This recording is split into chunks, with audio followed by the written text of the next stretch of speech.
This is the Rich Dad Radio Show, the good news and bad news about money. Here's Robert Kiyosaki. Hello. Robert Kiyosaki, the Rich Dad Radio Show, the good news and bad news about money. And today we have a very important show. You know, the title is actually QE Infinity. There was when will this printing stop? But really it's a discussion, which is better, gold, silver, or crypto? That's the discussion. And we have a very important guest today. He's John Adams. He's the chief economist for one of my favorite countries in the world, Aussie. And I've been going to Aussie since 1976, where I went there to play rugby, and it's my favorite sport. And needless to say, we lost every game, but we were good sports about it. But anyway, welcome to the program, John. Thank you, Robert, for having me. Thank you. So your topic is QE to infinity, and then you say there's no turning back now. I totally agree with you, but I want to break it down to gold, silver, or what can a person do with crypto? So we have some kind of a solution, and if you can't endorse any of it, that's fine. But I love gold, silver, and crypto because we have an enemy in common. It's called the Federal Reserve Bank of America, which keeps printing. And I like what you said about there's no turning back. So before we begin, could you give us a little bit of your background and what you do today? Sure. So in terms of what I do today, I am an economic commentator here in Australia. My main YouTube channel is a channel called In the Interest of the People that I co-host with my with one of my partners, Martin North. I am the chief economist for a company in South Australia called As Good as Gold Australia. So we're South Australia's largest bullion dealership, and I've been with them for about 3 years. So we're helping largely the retail market acquire physical gold, physical silver. And in terms of my background, I've had a very diverse background from working in federal parliament, working as an economic advisor to a federal senator, being a bureaucrat at various levels of government, working for a big four accounting firm in terms of management consulting. And I've been a writer for a number of mainstream media organizations in Australia, largely about economics, but covering politics and a whole bunch of other public policy areas as well. So first of all, what's going on in Aussie? Because, like I said, it is really, I had offices in 5 capital cities. I love Adelaide, I love the hills. And but what is happening in the economy there? Because I hear your real estate is in a bubble and stuff like that. So what's the macro of Aussie? Sure. So in terms of what I've been saying for the last probably 5 years is we have the biggest debt bubble in Australian history. At the same time, we've got the biggest debt bubble in the history of the world. And your time is actually very interesting, Robert, because I actually just gave my first seminar for 2021 last week, and I updated, some of our clients about my revised view. So 2 years ago in 2019, I said that Australia has 2 debt bubbles: a household debt bubble and a foreign debt bubble. Obviously we've got that household debt bubble is concentrated in terms of real estate. And anytime I do any interviews with the people from the United States, I like to say to people that, in the context of the household sort of debt bubble and the real estate debt bubble that Americans had before the global financial crisis, if you thought that was extreme, you pretty much haven't seen anything. The extreme, if you look at the Australian metrics, we are way more extreme in terms of real estate prices versus sort of income and sort of, like in terms of income, but also household debt relative to income. But we are at much more extreme levels than the United States. But my revised position is that we actually have now 3 debt bubbles. And with COVID-19, we've just seen the federal government here in Australia, state governments and territory governments rack up unprecedented amounts of debt to basically save the other 2 bubbles. So as we went into with the lockdown in 2020, the reason, we had the biggest fiscal and monetary stimulus package in Australian history. And the reason why they were forced to do so is because without that stimulus, we would have seen a record amount of delinquencies and defaults in terms of mortgages. And we would have had a financial crisis similar to what, for example, the United States and Ireland went through in 2007, 2008. So in order to avoid that outcome, kind of like what you said in terms of opening the show, in terms of central banks continuing to print. Well, we had the biggest money printing campaign in Australian history, coupled with the biggest rack up of government debt. And when I say government debt in the Australian context, if you look at from July 2019 all the way through to the projected June 2024, we're talking $975 billion over 5 financial years. And there's no plan to pay back the debt. There's no plan to balance the budget. And basically, we've ruined 2 generations of Australians in order to save the financial system. The Australian economy is in a very dire predicament. And then the other thing I would say is, in terms of how you open up the show about previous comments I made on other interviews about we can't turn back. Well, particularly in the Australian context, if we ever sought to normalise policy, what that's going to mean is that we're going to have high interest rate costs, and for a lot of households that are drowning in debt, they can't meet those repayments, and that will obviously then lead to the Harry Dent scenario of a deflationary depression.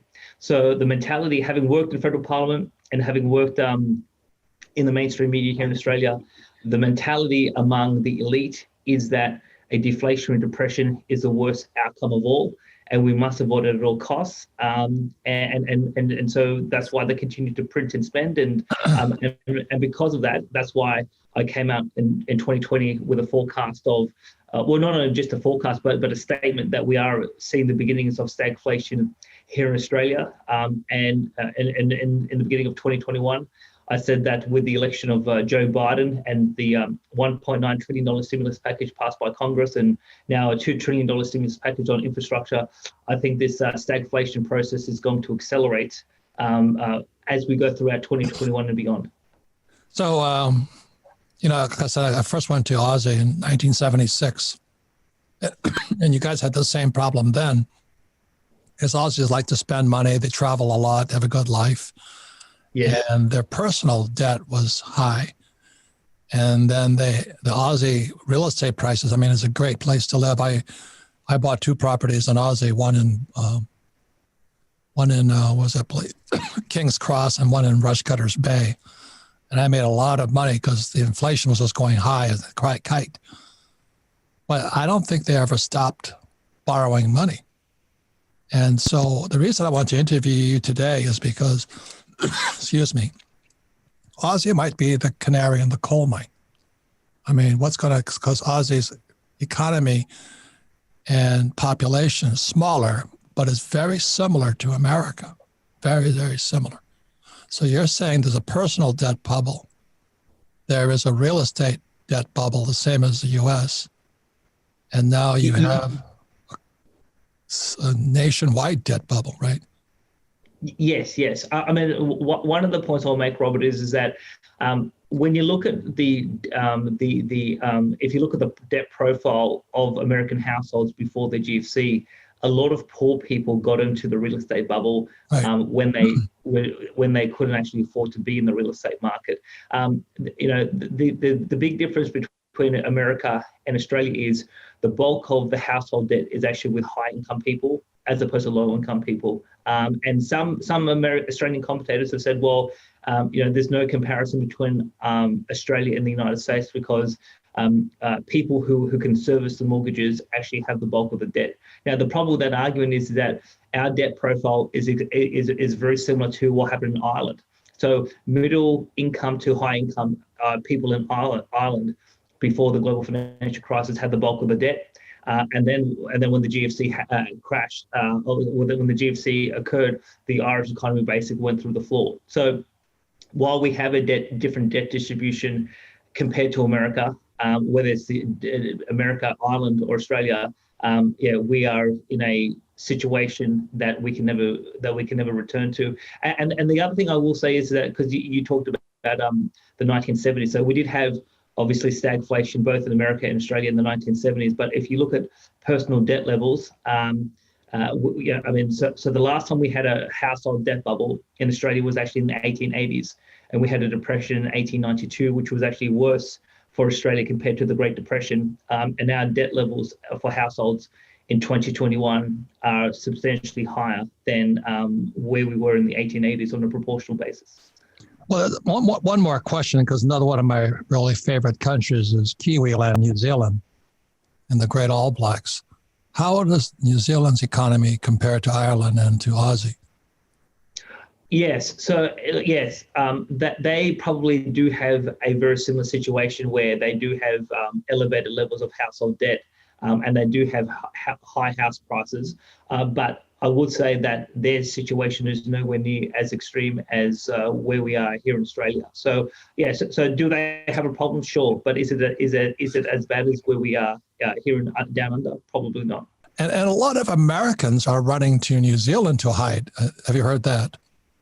Yes. I mean, over the last few years, I've heard a range of stories of Americans losing confidence in the American government, in the American legal system, in the American economy, and a whole bunch of Americans want to escape. So New Zealand is definitely one of those locations where a lot of Americans have fled to.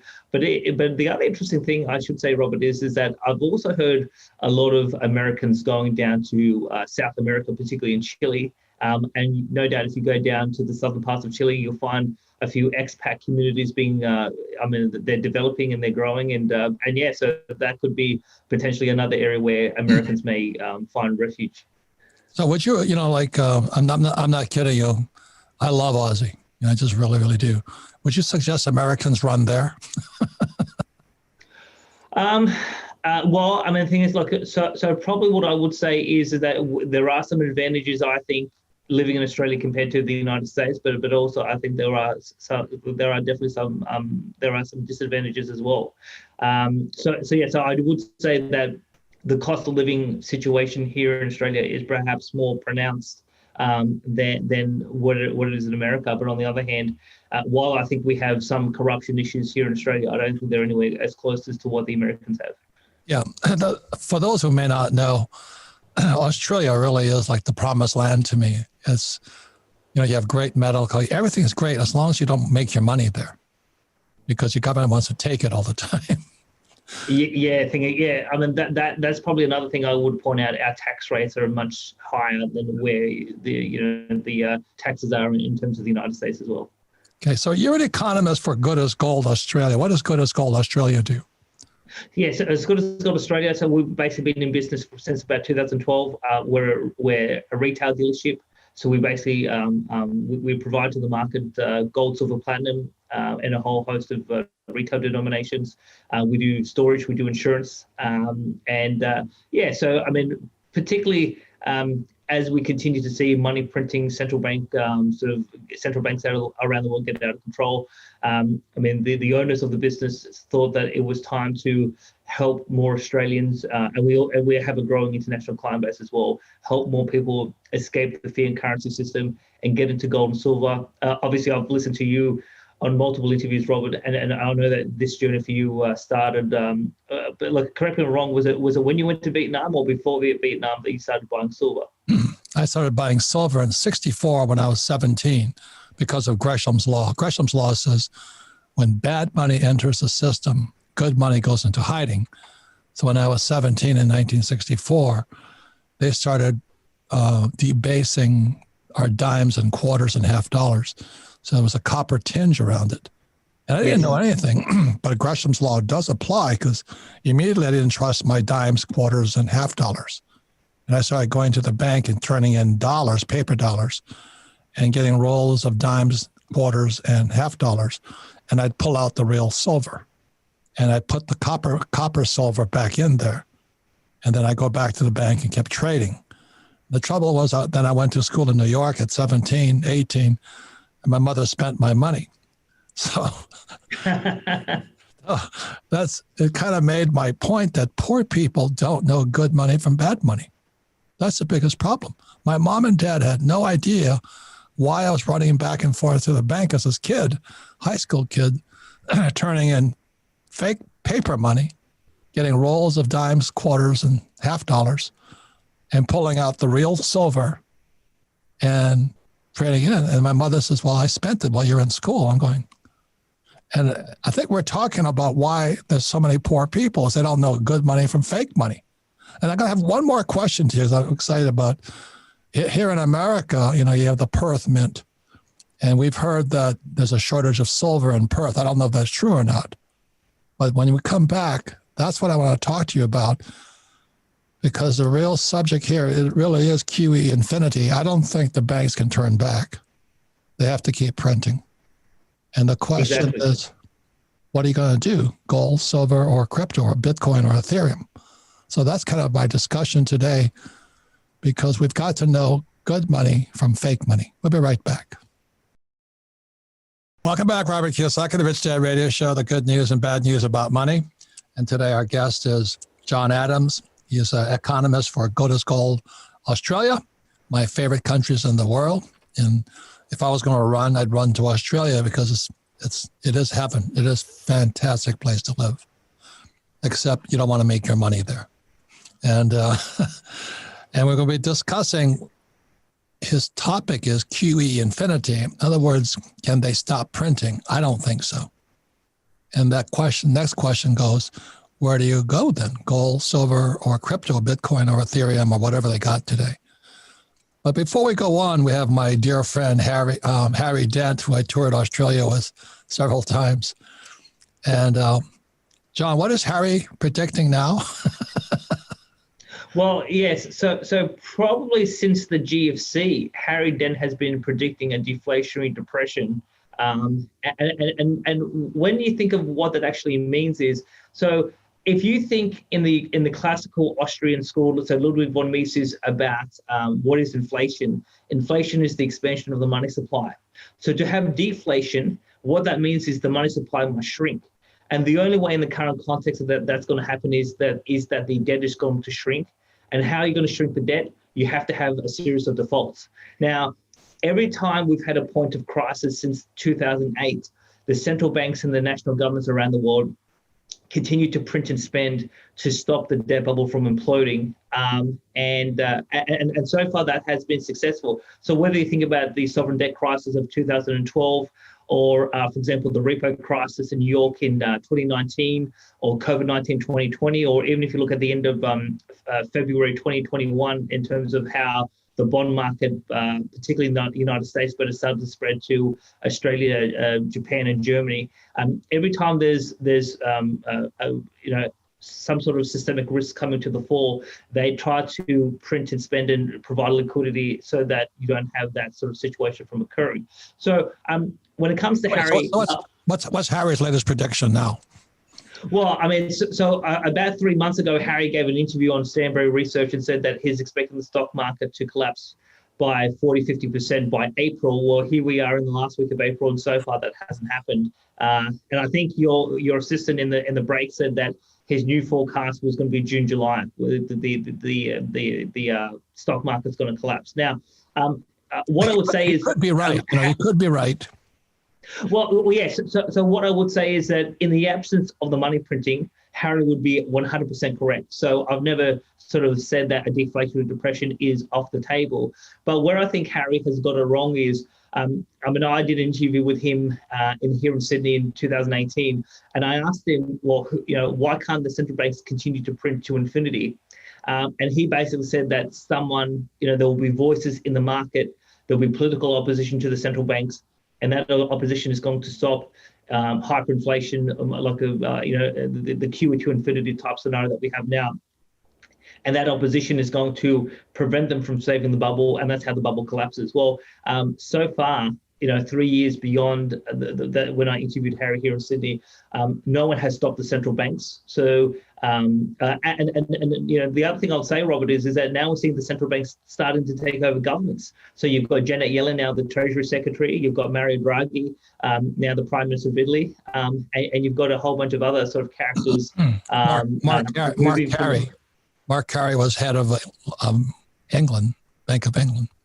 Indeed. So yes, so you're starting to see central bank officials now move into the executive branches of governments, and they're trying to solidify their political power. So whereas Harry is saying that there's going to be political limitations to the central banks, so far that hasn't happened, and so that's why I think we're going to see more of an inflationary situation moving forward compared to in terms of deflation. And you know, I know we're about to get into this conversation about gold, silver, and crypto, but what I would say to your audience is portfolio allocation changes so dramatically compared to if you believe. So if you believe deflation's coming, your portfolio allocation would be dramatically different compared to if you believe that we're going to have some sort of inflationary outcome. And you know, before investors start to think about, well, what do I put? How do I allocate my capital? You really have to get the macro picture right. And you know, obviously, I've been studying economics for more than 20 years. But I know a lot of people who do believe in the inflationary scenario, and there are some who believe in the inflationary scenario. So I think that investors need to really get their head around, well, what have the central banks and the government's been doing since 2008, and do we see any prospect of any changes moving forward? So let me give you a chance to promote Good as Gold Australia. You know, you say you sell to people outside. Why would an American? I mean, the real reason I would go to Australia is behind your head. It's Sydney Harbor. I mean, that is the most beautiful place. You know, if there's going to be a crash, I'm going to go there and buy in real estate because that place is so gorgeous. So why would an American buy gold from Good as Gold Australia? Well, I mean, the United States has a history of gold nationalization. So some people call it confiscation, what FDR did in 1933-34.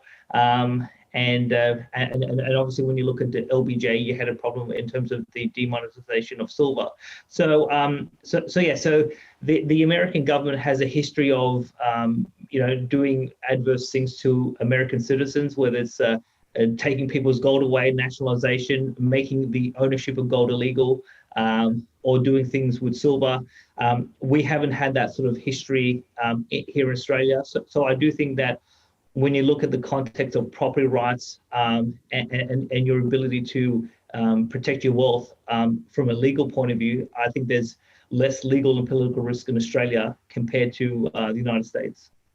So for those of you looking at John Adams, behind his head is a picture of Sydney Harbor, and that leads out to the Opera House. And, you know, if there's a crash, I'm coming. Well, yeah. I think it's like we would love to have you, Robert, but obviously one of the big impediments perhaps for you coming is this whole notion of COVID-19 vaccines and whether they're going to implement some sort of vaccine passport. So, there's I'm not sure your views on that, but a lot of Australians and a lot of people around the world are very nervous about this whole situation. Yeah, it's fascism to me. But anyway, tell me what. I don't know if the Perth Mint is your competitor or what, but what is the rumor about them not having enough silver? Sure. So now one thing I will say is that we are actually an approved distributor for the Perth Mint. So we have a number of sources where we obtain product, gold and silver, and the Perth Mint, that is one of them. So in the context of the Perth Mint, I mean, I've been on a bit of a campaign starting last year, largely about what I call synthetic gold and silver, and these sort of products are things like unallocated, pool allocated accounts, I probably could spend the next hour with you telling you about what's happened with the Perth Mint. But we started to hear a range of stories late February, early March, of people not being able to buy silver at the retail level in Perth from the Perth Mint. We also heard stories of wholesalers not being able to buy large amounts of silver from the Perth Mint, even though they said on record that they have 60 tons available for sale. We as Good as Gold Australia, we got told that starting at the 1st of March, we cannot place any order on the Perth Mint for any sort of order because they were running short of silver.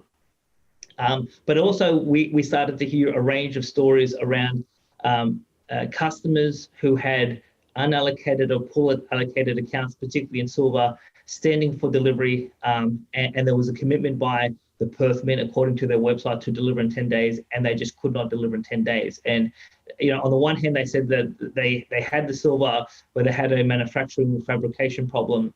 But I've had numerous people who have said, well, I don't want small products. If you've got 1,000-ounce bars, I'll take those 1,000-ounce bars. And sometimes people have been able to get them. In a lot of cases, they have not. And it's been an ongoing saga going forward. And one thing I should say, Robert, is that so Craig Hemke from the TF Minutes report, and in terms of Sprott Money, he wrote an article on the 2nd of February saying that this silver squeeze movement was not going to manifest itself into a crisis in New York or London, but it was going to result in a crisis either in Perth, Zurich, or Montreal with these unallocated accounts. And 6 weeks after he wrote that, Perth blew up. So there are some very smart cookies in the silver market who have a very good feel as to what's happening in the physical market, where the shortages are, where some of these synthetic fractional reserve programs are running. And Craig Hemke was the first of the market around the world to call it, and he was dead right. So that's what confuses me. What is an unaccounted or countable account? What is that? Yeah. So in the American context, if you buy silver or gold and you have it so you buy the physical and someone holds it for you. I mean, in the American context, that's called allocated and segregated, whereas here in Australia, it's called allocated. Now, in the context of the Perth Mint, unallocated is, so technically you don't own any silver, but you own a promissory note. But what you have, but in buying a promissory note, you buy an interest in the working capital of the Perth Mint. So obviously the Perth Mint has has X tons of silver that is on hand as part of their manufacturing process, and they basically say that you buy a share of that unallocated pool. And so in that context, if the price of silver was to move, well, you can obviously enjoy that price exposure by getting a cash redemption at the prevailing market price. Or the other hand is if you want to convert from unallocated to allocated, well, you pay a fabrication fee, and then they'll take that raw silver and then convert that into a bar that you legally will own. So that's what they call unallocated. Now, pool allocated to the Perth Mint is so it's not really a futures contract. It's really you have an IOU to take delivery. Exactly. You don't know it's there. So this is so I'm glad I'm talking to you, because as good as gold as Australia, as an insider, yes. like I love silver. People see me on Fox television in America all the time saying, I love silver. And so the question I have for you, for the average punter out there, which is a better buy today, gold, silver, or crypto? Well, in terms of my portfolio, so I don't own any crypto. And in terms of why is that? Why is that? Well, okay, so probably three key reasons. The first is that we have a 5,000-year history with gold and silver, and cryptos have only been around for 10 years, or about 10 to 12 years. So we don't know if we had a really systemic financial crisis, well, what's going to happen to cryptocurrencies? We don't really know. So I think that there's a lot of risk, a lot of market risk that a lot of people in the sector don't really understand, because we've never gone through that situation before. That's point one. Point two is that the number one reason why people are buying cryptocurrencies is because it's going up. But one thing I like to do when I allocate capital is I like to get a very deep technical understanding of what I'm actually doing. And for example, Robert, if you gave me the code for Bitcoin versus Ethereum versus Litecoin, etc. Now I'm an economist, but I'm not a cryptologist. So I can't tell you at a technical level, what do these codes actually do, and what are the differences, and what are the risks, and what are the opportunities. And I would say 99.9% of crypto investors are not cryptologists, and they do not understand these underlying computer codes, what they actually do. And the only reason why they're buying them is because the price is going up. And if you don't actually understand at a technical level what these codes do, well, you don't actually understand the risk of the asset. So that's point two. Now, point three is So the funny thing is, I did a seminar in Adelaide last week with As Good as Gold Australia, and in the Q&A, I actually had a question about crypto, and I actually asked the audience, and there was about 140 people in the audience, and I said, well, how many people here tonight actually own cryptocurrencies? And about half the audience put their hand up. And I said, how many of you actually understand that in 1996, the National Security Agency in the United States wrote a white paper for MIT about cryptocurrencies? And only one person put his hand up. And so the real question I have is, well, who was Satoshi Nakamoto? I mean, because I dare say it could well be the American government is behind the whole cryptocurrency phenomena. Now, I've got some different theories as to why that is, but you know, a lot of people, again, haven't looked into the history of cryptocurrencies. They don't know that the NSA wrote a white paper about this. And again, I think there's much more to the crypto story than what the average American or the average Australian investor are fully aware of. I agree 100%. But I'm a trader in crypto. I'm not an investor. So if you know what gotcha. Do what I mean? So when it dropped to 7,000 a coin, I got back in. So still, I'm in the money quite a bit right now. And I know it can go to zero also. So I'm well aware of that. Whereas gold and silver are God's money. So I have lots of gold and silver. I have one quick question. Aussie, your economy is really dependent upon Chinese because you're a resource company. You export into China. How many Chinese are moving into Aussie, and how is your relationship with China? Aussies. Well, I mean, probably in the last 12 months we've had limited travel between Australia in terms of China, but yeah, we've had a lot of people from China. We have a lot of people from Southeast Asia, China, and India come to Australia every year because they come to get a university education here in Australia. And that process has been happening for the last 20 years. And a lot of students, when they graduate, they decide to stay here in Australia as opposed to go back to China or India or wherever the case may be. So we do have a significant Asian population here in Australia, and like here in Australia, everything's going well, I think, from a social relation point of view. Now, when it comes to diplomatic relations, there definitely has been increased tensions between Australia and China over the last 12 months. A lot of this is driven by our relationship in terms of America. So I think we're seeing the strategic battlefield sort of change quite dramatically as China continues to rise. A lot of tension in Southeast Asia about the South China Sea. Our national position is that we support the freedom of navigation through the South China Sea, and we oppose any restrictions on the freedom of movement, whether by China or any other country. But we have been more critical of various elements of the Chinese regime, and that has resulted in worsening political relationships. And we have seen some sanctions by China on Australia in particular commodities. Like I think there's been some issues with coal, there's been some issues with wine, and a couple of other sort of areas as well. But our main export to China, which is iron ore, that continues because they need that iron ore. And but obviously we hope.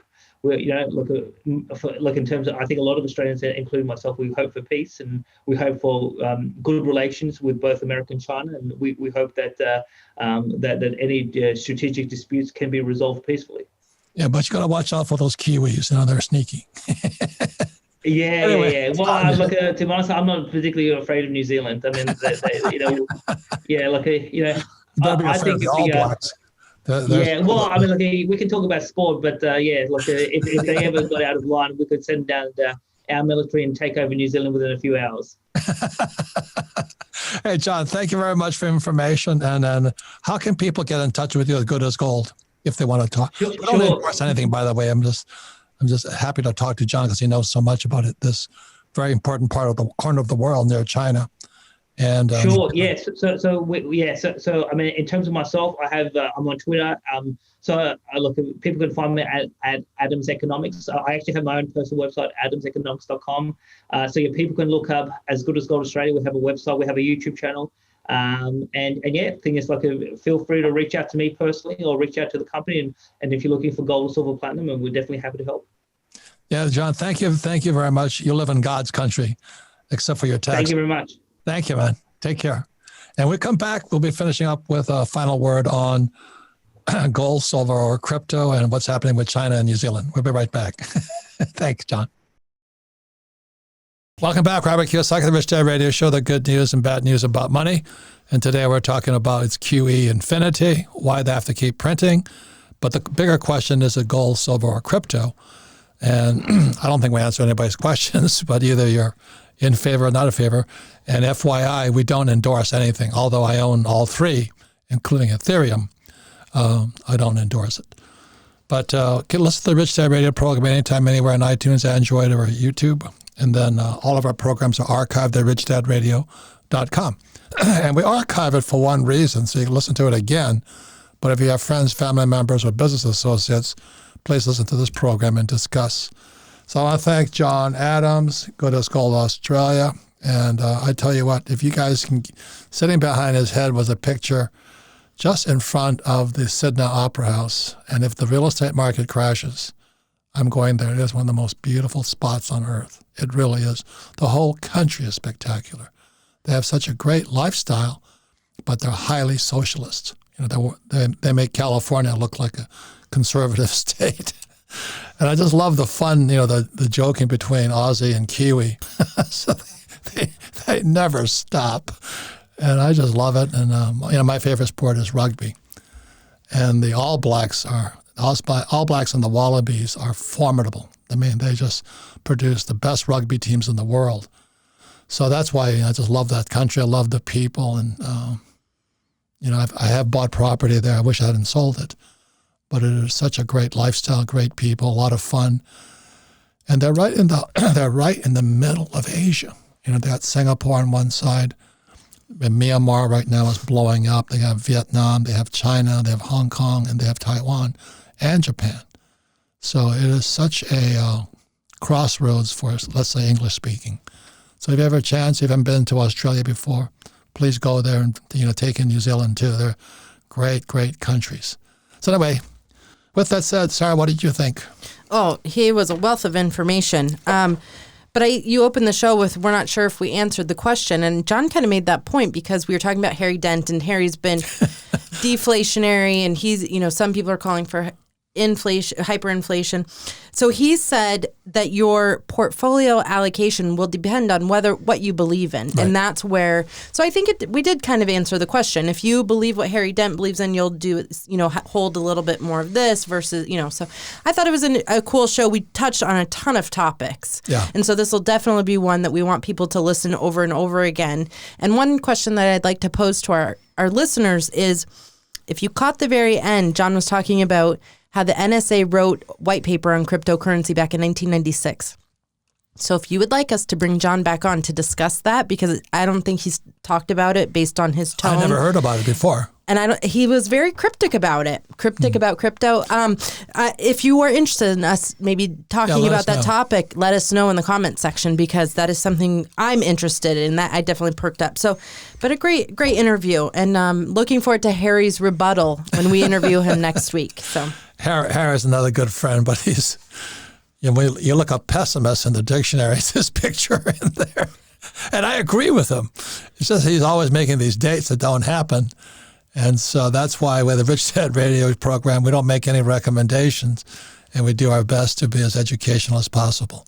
So I want to thank everybody listening to the Rich Dad Radio program. And we have never been here before. You know, America is now the biggest debtor nation in the world. So that's why I've been buying gold, silver, and now crypto, Bitcoin and Ethereum, because I simply do not trust the central bank or the U.S. Treasury and things like that. So anyway, it's an exciting time. And if you ever have a chance to go to Aussie, it's a great place to visit. Thank you very much.